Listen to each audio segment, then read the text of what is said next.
Hey, it's David Thomas with Orchard Hills Church and your morning devotion. Hope you're having a great start to your morning, great start to your week, and I hope that this devotion blesses you in many, many ways. So today I'm going to talk to you about having that childlike faith.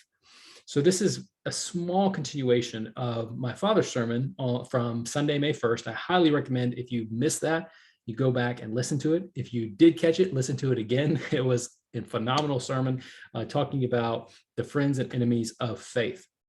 And he's been in a series now for a while on, the shield of Christ. The armor of Christ, right? The shield of faith, obviously, is more importantly what we were talking about this past Sunday. And he tied it together with the life of Elijah, and in 1 Kings 17 through 18. So what was really powerful to me, and what really spoke out as I was sitting in the congregation listening to his sermon, was he spoke about having childlike faith.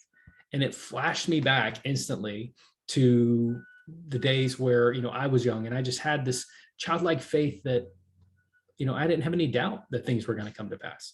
Sometimes that was with prayer. Sometimes, that's in other things like your parents or Santa Claus or whatever it is. But it's having that childlike, that innocent faith that you don't have any doubt in your mind it's going to take place. And so it flashed me back to those memories, those sweet memories of having that kind of innocent, childlike faith. And so you really think about Elijah in this situation, how he was facing 850 false prophets who were out for blood. He was facing Jezebel and the king. His life was in danger. His life was on the line. And he had faith that the Lord God Almighty, our God, was going to come through for him and prove himself to be the one and only God. And he had faith in that. But you imagine how much faith that took. So how do we get that kind of faith? How do we go back and we get that childlike faith that we used to have? Well, it's so funny how it's kind of a full circle of just these same spiritual principles that we talk about all the time. I did a 5-part series, and I mentioned this series a lot because it's so key to so many things in life, is being in the will of God. How do you know you are in the will of God? So I highly recommend, if you haven't, I'm not going to rehash all that today, but you can go back in our video series and you can find it. It's How Do I Know I'm in the Will of God, or What is the Will of God for My Life, I believe is the title. But basically there's 5 points to know that you're in the will of God. 1, you have to be saved. The will of God is for you to be saved. The will of God is that you live a spirit-filled life. The will of God is that you be sanctified, that you be submissive, and that you suffer. You will suffer for Christ, because guess what? Us Christians, because we don't do what the world does, we're going to suffer.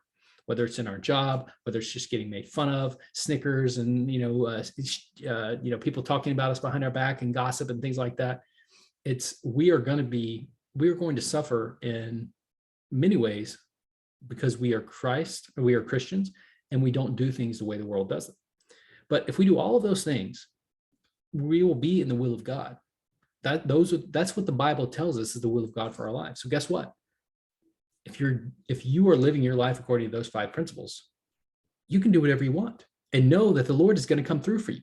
Because what you want, here's the key, because what you want is what He wants. So there's I don't know if God's going to come through on this, because I don't know if this is really what He wants for me. There's not going to be any doubt, because what you want is going to be the same thing He wants. Guess what? Because you're so in tune, you're such in communion with the Father that His desires for you are your desires for you.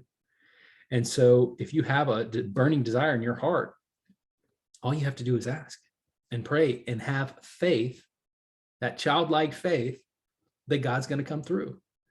And so it takes so much stress off. It takes so much pressure off to know that, first and foremost, I have to get my life in order and live according to those 5 spiritual principles I just mentioned.